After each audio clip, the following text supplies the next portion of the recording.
Hello and welcome to another edition of Trotsky or Bust. It is the Ides of March 15th. Beware the Ides of March, Caesar. Only if it was true. Only if it was true. I want to talk to you about somebody a bit late on this, a few weeks late. TMZ came out with a story on this. Not that they covered it right. They actually ended up saying good for you. But the person in question is Arthur Blank. Now you're asking yourself, who the hell's Arthur Blank?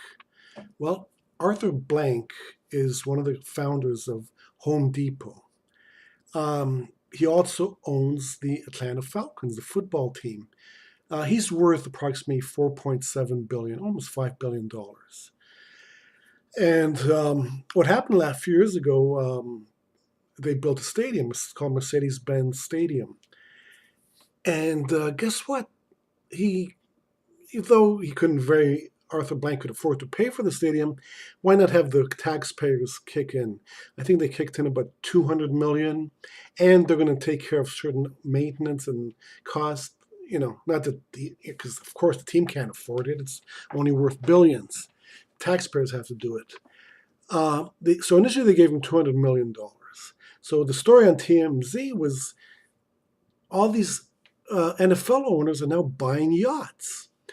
Arthur Blank spent $180 million on a fucking yacht. Remember, the taxpayers gave him $200 million. Where's the money going to? To a yacht. He bought a yacht for $180 million. Oh my! And TMZ was like, "Oh, isn't that a beautiful yacht? Good for you."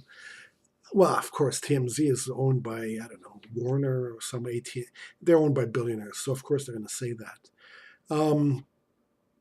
Nobody talks about this. Nobody talks about this. How the taxpayers got swindled. When you try to do something good like healthcare, education, schools, can't afford it, but we can afford to fund a guy's stadium. And I love football. I do. I love the NFL, but they don't need taxpayers to finance their stadiums. Another one is Dan Snyder. Dan Snyder, though, I mean, the stadium that they're playing in, the Redskins are playing in, was initially paid. A large chunk of it was paid by the taxpayer. He's trying to get another stadium because a 25-year-old stadium, who can play there? By the way, that was what happened in Atlanta too. They already had a domed stadium that was 25 years old. 25-year-old stadium. They gets the wrecking ball and they get a new stadium. Why not? The taxpayers are going to help out on it, and they're going to make billions off, and a lot of money these teams make. The Super Bowl was in Atlanta last year. Another one, Jerry Jones. Jerry Jones got approximately, I'm not sure what the exact figures were. I think it was about $440 million for the stadium from taxpayers. The Cowboy, I think they own it, but the taxpayers are paying. The Cowboys are paying like $2 million a year for 30 years. Do the math. That's $60 million. That's a lot less than $440 million. But Jerry Jones, not to be outdone by anyone, has bought himself a $250 million yacht. $250 million yacht. How about them Cowboys? $250 million fucking yacht. And the taxpayers are paying for it essentially. All right, they not directly, but it's the same thing. And because welfare can't have welfare. That's a terrible thing. Unless it goes to billionaires, then no one even talks about it. Wonder why we don't talk about it? Well, because the news is owned by billionaires, so they're not going to talk about it. Donald Trump attacking socialism. You've seen a lot of attack on socialism lately. No one's attacking Donald Trump, who's taken nearly $1 billion, $850 million in government tax breaks, subsidies, and grants. But he's not a socialist. No.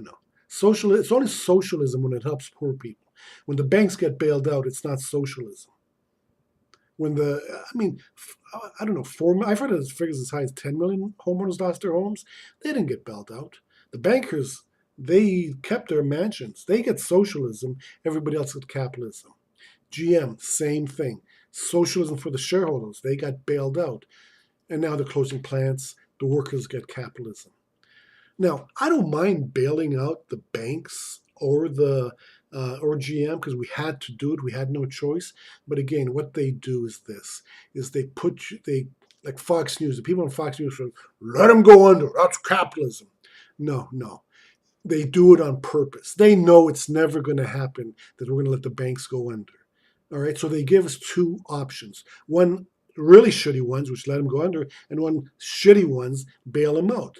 Now, no one talked about the third option, which is no, just take them over. You lose. You, the bankers, lose everything.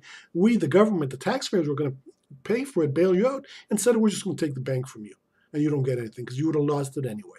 So now we get the best of both worlds.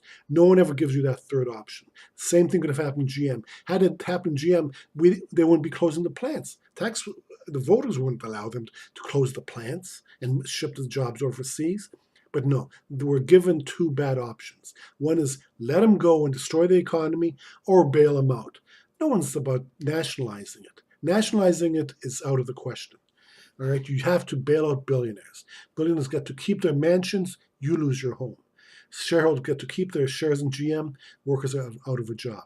Socialism for the rich, capitalism for the poor. Why people aren't using that, why Democrats aren't using that, well, they don't mind the attacks on socialism. Elizabeth Warren just called herself a proud capitalist. The Democrats are part of the problem, not part of the solution.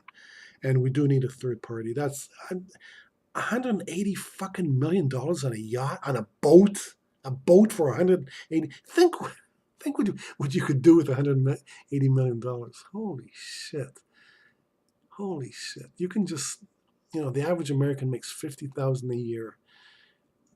Let's see. That means 1,000 Americans make 50 million. 3,000 make 150. I don't even know. I can't even do the math now. It's about 3,600 thousand. Yeah, 3,600 Americans make that in a year. And he spends it on a fucking boat. Oh my god! And by the way, Atlanta has the worst income inequality of any probably the worst of any major city in the United States. Atlanta, and this guy and the taxpayers buy him a yacht for $180 million. Anyhow, that's what I think. Give me a thumbs up, thumbs down. It's a short one. I'm tired, and I haven't done one in a week, I guess. It's just what you expect. Like I said, thumbs up, thumbs down. Oh, please subscribe. It's free. Just click on the hammer and sickle. And that's it. Trotsky's out.